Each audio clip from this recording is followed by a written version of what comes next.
Kwasho ukuthi angithi uyalibuka ukhala. Bazalwane, uba umzalwane olalayo, angithi uyalibuka ukhala. So, bheka kuphi ke wena? Yezwa kuthiwani kuRuth? Kuthiwa focus your eyes kule nsimo yakha. Ngoba le nsimo uzokhothoza. Angithi bazalwane yazi mina inkinga yena ngiyazi ukuthi angithi kuthiwa uzokwenza njani? Akusho ukuthi uzosebenza, kuthiwa iyalabelwa lento azoyenza ukuthi uzokhothoza. But ukukhothoza kwakho ukulidela ukuthi uyoba iqueen mother. Because uRuth akaphelelanga ekukhothozeni. Wagcina eshade with the richest man in the city. But uyabona kuqalephi? Kwathiwa khothoza. Kwathiwa noma uya kuleya ndoda musukujahela ukuyongena emqabelweni wayo. Lale inyaweni. Sign of humbleness.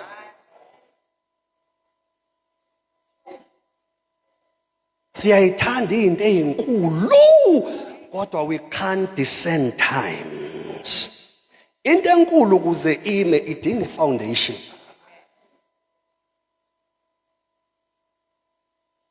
Sonke la sifuna izinto ezinkulu. No one is going small la. But zibuzeke ukuthi ngoba nginephupho lento enkulu kangaka, how deep and how strong must be the foundation. Injani foundation yakho?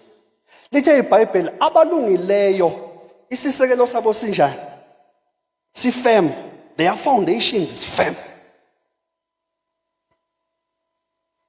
Iphupho nalo mawulichecka njoba njengamanje ukuyi foundation phase, how are you building up? Uthi logogo ngathi wayezazi indaba zamadoda logogo utlalela. Mawufika lapha kuBoaz. Ngajahela ukuya emqamelweni. Ngoba umqamelo ukhomba ukuthi isikhathi sokubusa nokuphumula. Ude ungayi lapha. Abongena kuphi? Ulale enyaweni. Esuyayibamba nje uthula uthi. Usethi kuye ngoba leya ndodo lele enyaweni zayo. Ngeke ikuthola ukuphumula ngawe until your matter is settled. Wena hamba enyaweni. From enyaweni kwathiwa ngena ukhothoza. Yizwa ukuthi ake uphinde uthi favor is not fair. Bazalwane asilingana. I don't care ukuthi theology yakho yase Bible school nani ithini. Mina I speak spiritual things. We are not the same.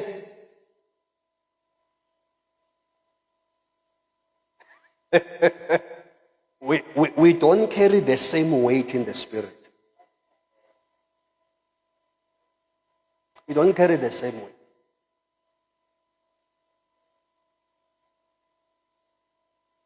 Khona into babukubheka angayithandazela the whole day. Umabaso udinga nje a minute with the Lord. Yenzeke. It's a sign labantu baphethe weight enjani. Yini edala uthi waiting afana? Hayi ngoba kukhona ongcono kunomunye. It's because of the assignment. The reason why you were born. Wadalelwana. 2, lento idalelwe uzoqeqeshwa ulingwe uvivinywe ngokubizo lwakho.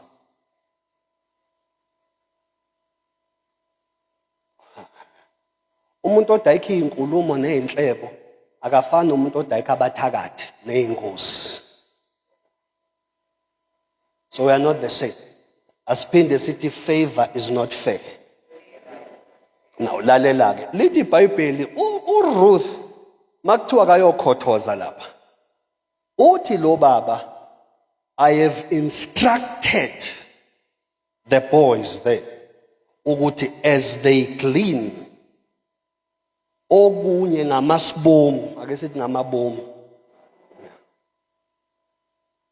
bakushiye phansi so that wena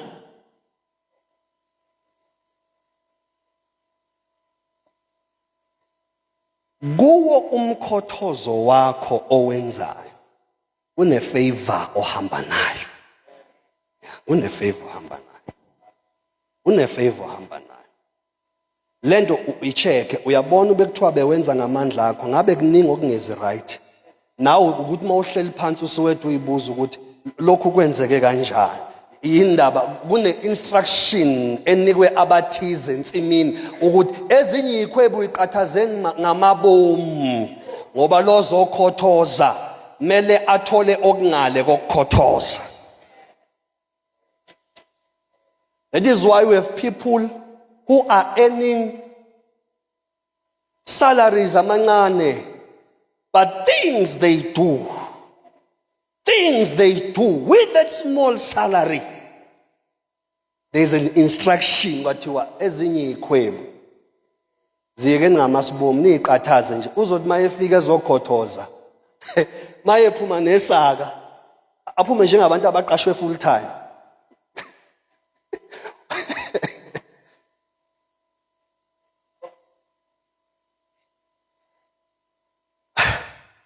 Ngifake ikhanda lapho kulungile awathandazelwanga bazalwane. Uchaze yonke. Now, I open to favor is not fair. Ngoba angifuni ukukushiya ulenga ungazi wenzani. How do you obtain favor from the Lord? That's the question now. How do you obtain favor? There are there are three things you need empilweni ukuze impilo yakhe ihambe kahle as a believer. Ngikhuluma nabasindisiweyo, bantwana bakaNkulunkulu. Number 1, you need grace. And the name of that grace is a person, and his name is Jesus. So that's the first thing you need. Mawufuna ukuba right empilweni as a believer, you need grace. And ubani grace bazalwane? It's Jesus. Number 2,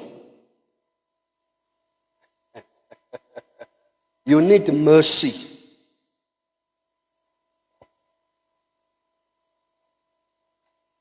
Eyani mercy we grace? Immercy yokuthi umuntu. For the fact ukuthi umuntu, mercy is needed.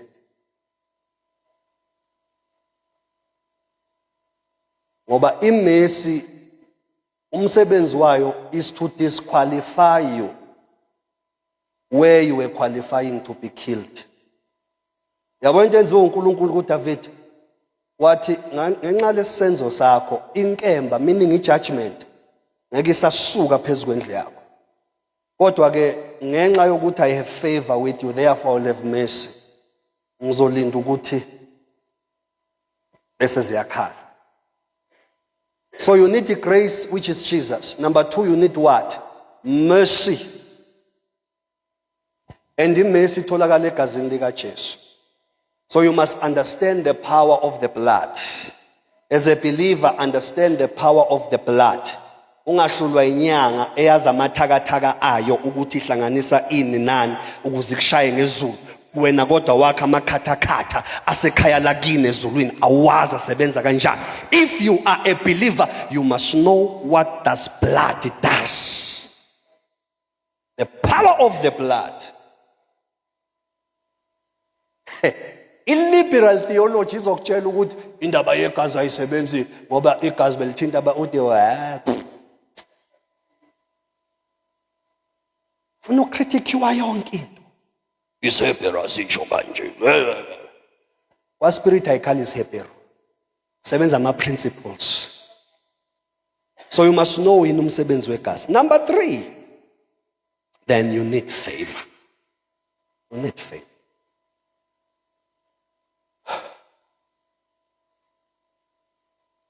Udinga ini bazalwane? Lezi zinto engiyibalile zo 3 ngaphandle kwaMercy. I-grace ne-favor esizulwini igama eliyi-1 umusa. Ngaphandle kwaleli kaMercy, because you can say isihe noma isihawu. But lawa yi-2, i-grace ne-favor, esizulwini igama eliyi-1 umusa. Now, how do you obtain favor from the Lord? Umusa lokho esithi favor ngolimi ke oluhlukile. Sikuthola ngokuba sibe munye nezwi lakhe. Ifavor itholakala ngokuthi wena intando yakho ithobela intando kaThixo. That's the only way you can have favor. Mele makhoshwa ama-scrolls ubekwa la phambili ukuthi makubhalwa makufundwa something kuleso scroll ungatholakali against what is being read. You must know. Ingakho ithi iBhayibheli, is it Psalms 112? I don't remember. Ithi iBhayibheli, those who delight in the commandments of the Lord shall find favor. Mawehla nalo lize lithi even indlu yabo kuyoba yindlu yencebo. Bayoba namandla ngesikhathi sempi. Kwenze njani? Nanti isequence lapho. Abathobela isimiso sikaNkulunkulu. Ifavor iza ngokuphila ngizwi. Trust in the word. Obey the word of God. Love the word of God. In fact, you cannot keep what you don't love. Amuzothi David noma yabheda nje inceke yami uthi ngiyalonda izwi lakho enhlizweni yami ukuze mayethi ukuze ngone uchaza ukuthi so that I can protect the favor, that is because it's only sin that disturbs the favor of God. And the only way to get rid of sin is to understand the word. And you choose to obey. Hallelujah. Angithi ungizwile mzalwane? Wenze njani? You choose. Umuntu ozomuzwa ethi kunzima ukukholwa neBhayibheli liyasinda, alisindi. Ushoda isinqumo. Izwi likaNkulunkulu will obey by choice. Hallelujah. Will obey by what? By choice. Ayikho ifeeling ezofika kuwe bese ithi hayi nanko kamandla obey. No. You choose. Uthini uPaul umfundisi? Uthi ngise umntwana ngakhulumisa, ngaqabangisa, ngenzisa. Bese athi but when I decided to grow, I put away imina futhi angithandazanga ukuthi aqhele by my own choice the decision I've taken inginika amandla ukuthi amathoyizi okudlala bekela bezayo. Njengomakhelwane, it's time to work because the season is approaching. Yabona liphupho nalo olubukayo. You are looking at your season. But before that season, what comes first, bazalwane? It's work. Because what introduces your season, it's the timeline of work. Endless toil. Ngangishela nabazalwane baba uMabaso last week ngithi mawuzobona kunenci kokuthiwa hey lo baba kalibheki idemoni. Akathanga ezalo egqoka inabukile wayesekhipha amademoni. He discovered as he grew ukuthi I'm called for this. Wase engena kwi chronological moment, the time to work. Mase kungena incingo kuthiwa hey lento iyasixaka kodwa sinokuzwa kuthiwa ngapha eRichards Bay kunompostoli uMabaso angayenza lento. Why you are now a reference? Because your season has come. But isizini lethwe yini? sleepless nights, praying, seeking God. Days without food, seeking God. There were things ozoyidela zingekho wrong, zingesona isono.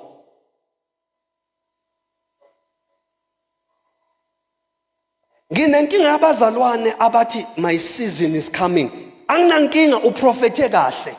But we understand that before that season kunensimo okumele ungene uzo nikhona abazalwane.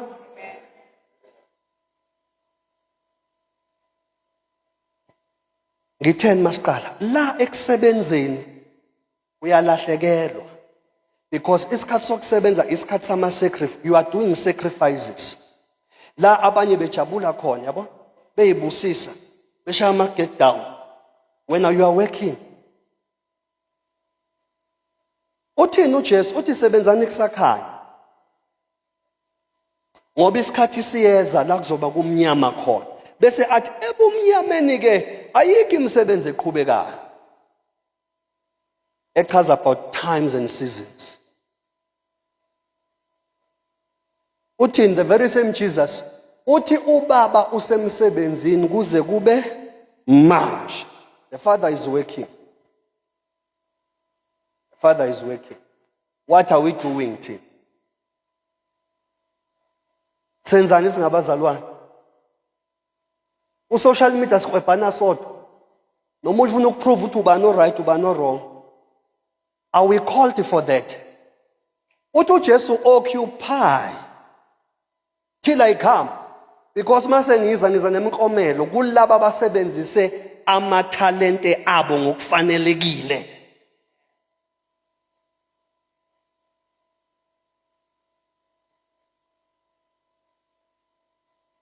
Ukhona osizakalayo. So don't despise the days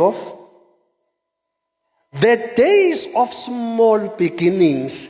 Ila khona kusetshenzwa ukuthi ubhekaphi nempilo. And angikusize write this down. Ngesikhathi sokusebenza, number 1, ifocus is very important. In other words, ibuye bheka kule scripture desisifunda sokuthi amehlo akhe awangenze njani? Awangasuki kule nsimi oyisebenzayo. Focus is key. That is point number 1. Eksebenzeni. We focus. Mighty Jesus. Number 2.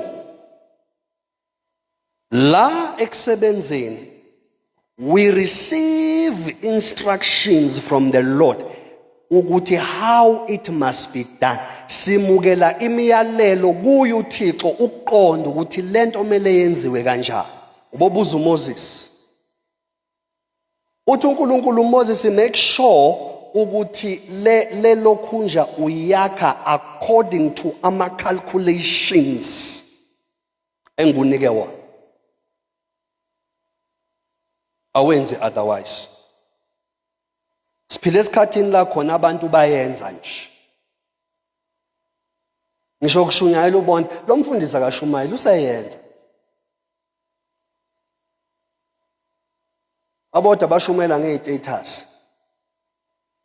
Uthi ngoba ngiyaziwa. Ngisho uNkulunkulu esethe namhlanje ke awungene nje uqaphe.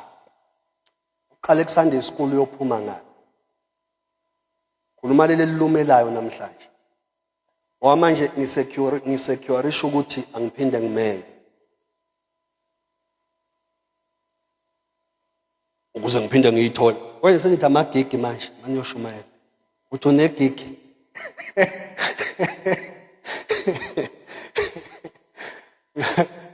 Mfethu unegigi engiyishaya ngapha eThekwini. Ungafunga ukuthi uDJ kanti cha inceke iyoshumayela. Idigigi. Ushaya igigi. Mayifi yapha ngempela ishaya igigi.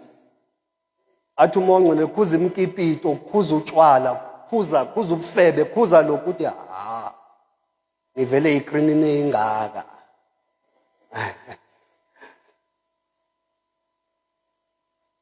Step number 1 is what? Focus. Number 2, ukwakha exactly per instructions.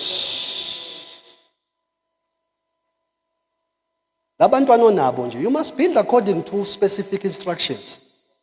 Yeah, labantwana onabo akusiba bakho, uyakwazi lokho? Uthi wena unamntwana uyi-asha elaletha umuntu ozosebenza emhlabeni. You were used, ubuyi-vehicle eletha umprofeti kaThixo emhlabeni. Ubuyi-vehicle elethe a businessman okungaye amakhaya amaningi kuzongena impuphu ngesango.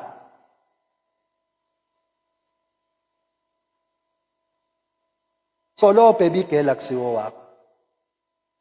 That's why iBhayibheli bazali ikhulisana abantwana. You are a steward. Leli gama la ekhaya liyakhulunywa ngayi kancane. Igama le-stewardship. Ukuthi i-stewardship umuntu othenjiwe ngento ethize akusiye yakho eyalo okunikile kodwa uthembe wena. Walibeka kahle mfundisi, uyisithenjwa.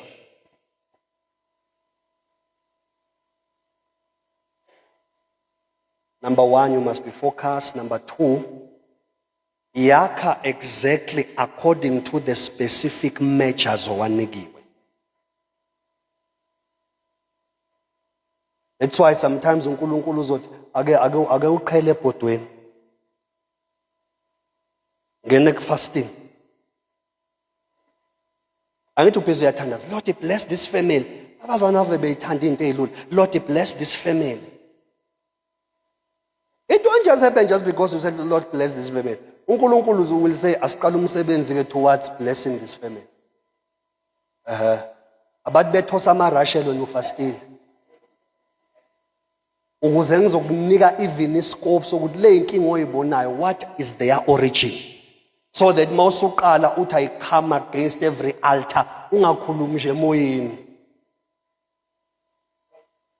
Yabazalwane, sibaningi la ngathi awusuku banga nje abathi I come against the altar. Namanje altar liyashaya limile. Ngoba uwezwa nje ukuthi by faith we decree that every altar will bow down. Which altar? Have you seen its strength? Have you heard the words that were uttered? Maqiniswa lelo altar. I cast down the altar. Faith akwa Sunday school.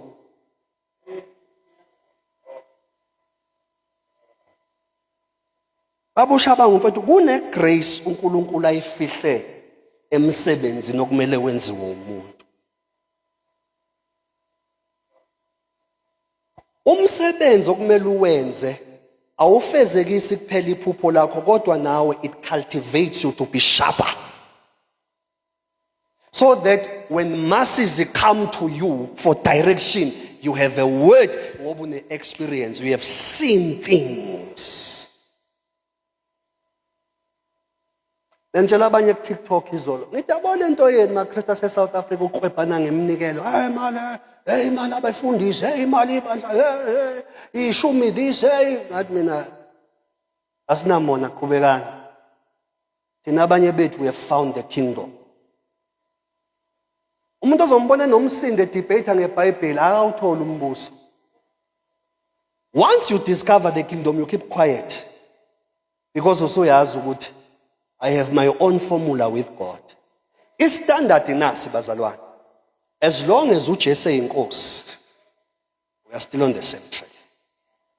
Siqabana mhla uthi uJesu uyinkosi kodwa ke nempepho manje ngithi ayiqhela ke. Angeke sibanga ukuthi mina mangithandaza ngilala ngesisu. Omunye uyaguqa. Kusuka iriot. Kuba ngokuthi khona olala ngesisu, khona oguqayo, khona omayo. Lo omile unesambulo sakhe, unamavesi akhe, lo lele phansi unesambulo sakhe, noguqayo sofika nini ke? Ngoba oguqayo kenze njani? As long exoxa noJesu. Omile kenze njani? As long exoxa noJesu. Sixabana mase kune altar eceleni, iqhutshana lelinye iqhezwana siyaxabana.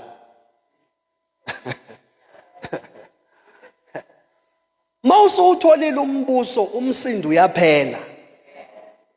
Because usuyitholile irhythm yakho noThixo. Khona wayethi mfundisi ubabamba njalo abazalwane bakho. Into ufuna ngibayeke. Mina ngeke ncike izwi lanele. Ngathi to you man of God. Come and wear my shoes. And ngibona usazongitshela lento ongitshelayo. Ngoba I know what I deliver in this pulpit. And there's a reason why I have to pray for them. Ngijabo. And lento ngimchaza uma ngathi akayikhiphe eBhayibhelini ayikho. Ngicela ukunisiza abazalwane. Kunezinto esiyitshelwe iauthor but ayivezanga encwadini. Umbhali wencwadi ngizoyiphinda le. Umbhali wencwadi mayebhala. Umqondo wakhe akawukhipheli wonke incwadi. Ukhona okuye. It is why mase sihamba kahle sokutshela ukuthi kunengxenye yeBhayibheli kumoya ongcwele.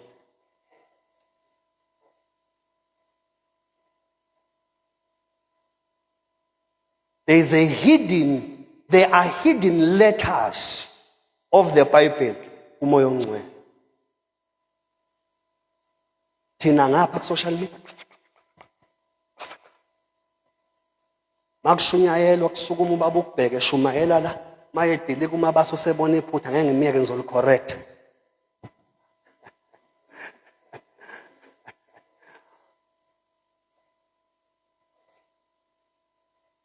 Makhelwane, let us work. Bazalwane, ngifuna sithandaze. Let us do what? Search. Lama fasting owenzayo, what are you doing? 7.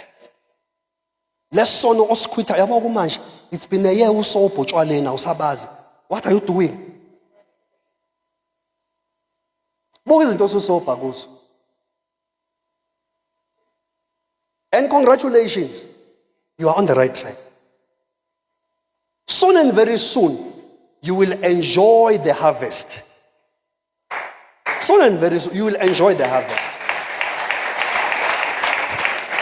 Uzoqale uzwe nokuthi uma ngiqala ngena kwi-chamber of prayer, akusangithathi i-hour to stir up the heavens. Yeah. Sazothi ukudlala ingoma kancane. Faka ivolume lapho. Yes. Ubontu usazama ukugoqoza bakithi uyampompa uphari iprama stove usayimpompa.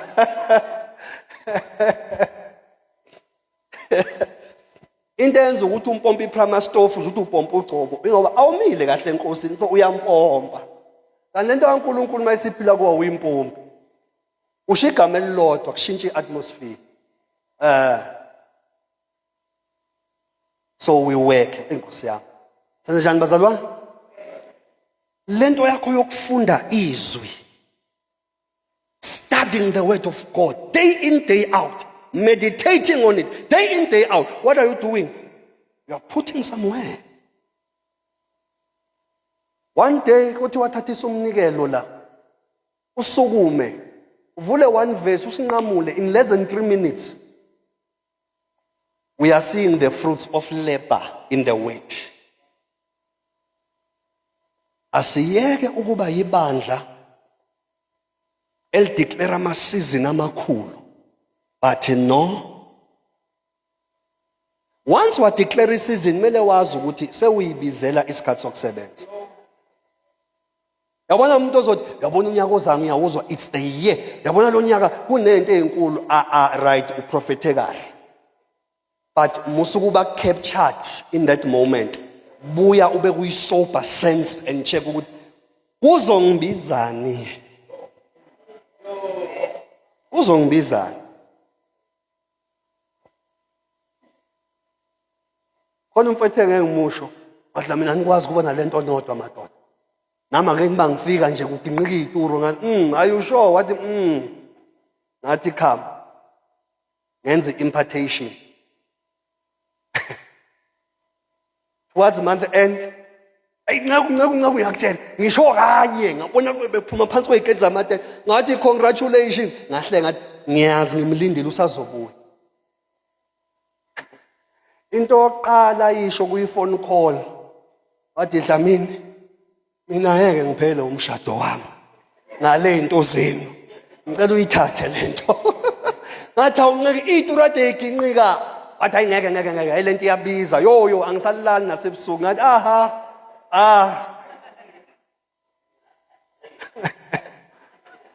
mina I'm built for it. Makumele kuphele 3 days ngabaza ubuthongo anginankinga ngoba ngakhiwe to carry this. Ngathi usuyabona ke mfundisi ukuthi le grace oyifunayo akusiye yakho. Eyami. Thole yakho mhlambe yakho nje isekutheni people will be delivered ushumayela. People will be ushumayela. People will be delivered. Awudingi uzubaginqe phansi ngomparako. Leave it to us that thing. Wathi ngiphela umshado wami Dlamini. Ngamfonela after 2 weeks sekunjani ngathi hayi sekuyaphileka. Ngaphinde nje unginike lento yakho ngathi sho. Athi sho. Wathi into zeni lezo Dlamini. Kwenzakaleni we worked. Hayi bazalwane senze njani? The more usebenza babuntanzi uthatha ishape yalento obizelwayo. That is why ngeke ikuqala. Ngeke ikuqala. Ngoba as you work nayo beyikwenze njani? As usebenza nayo lo msebenzi uyakusebenza until you conform to that shape. And abantu babuza ukuthi wena why izinto zenza lula? Hayi ukuthi zilula. I've worked until a shape was formed in my heart, in my mind. Lento ifana nani bese siyathandaza. Kunabantu besilisa ababizele ukushada nje impempe. Umuntu wesifazane okhulumayo, okhulume azakhohle ukuthi uke wathi ayishintshe manje. Athi bamdubulile kanti ekuqaleni ubethe usesibhedlela. Unamadoda akhandiwe. The time lo mama epepereza esho njengempempe le ndoda kuye it's like a melody eyakhuluma lento yami yabo. Yama umuntu esifazane uzahlebe nawe emncwabeni.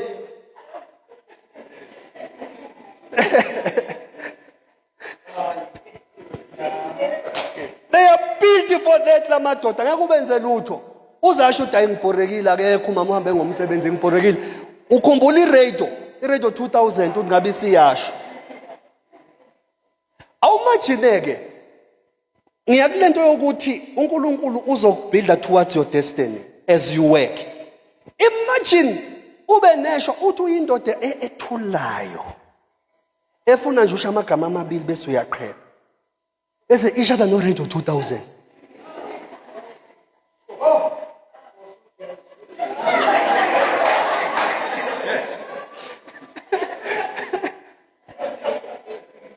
I'm telling you, siyophela inkonzo yemnxuso. Fundisi thandaza ehlasela akakhuluma. No, wathatha umuntu wrong. Ikhona indoda that was built for le radio izwa. Endingajabula kabi. Ayinankingi. Izisho ukuthi hayi mama urighting, kanti ibona mama uthuli urighting, kanti yazi ukuthi hayi uphepele polo ya.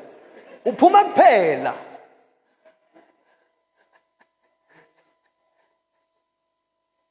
So you are wired according to what? According to your destiny. But lento uzoyigrasp, how will you catch it? Because izinto zakamoya nangizochitha lamanzi. Izinto zakamoya azixoshwa phansi. Because the spirit word is always so you must be like this. Then you catch it. Those zakamoya ziyakhetshwa. I'm telling you. Uthi indoda ethanda ukukhuluma. Nethanda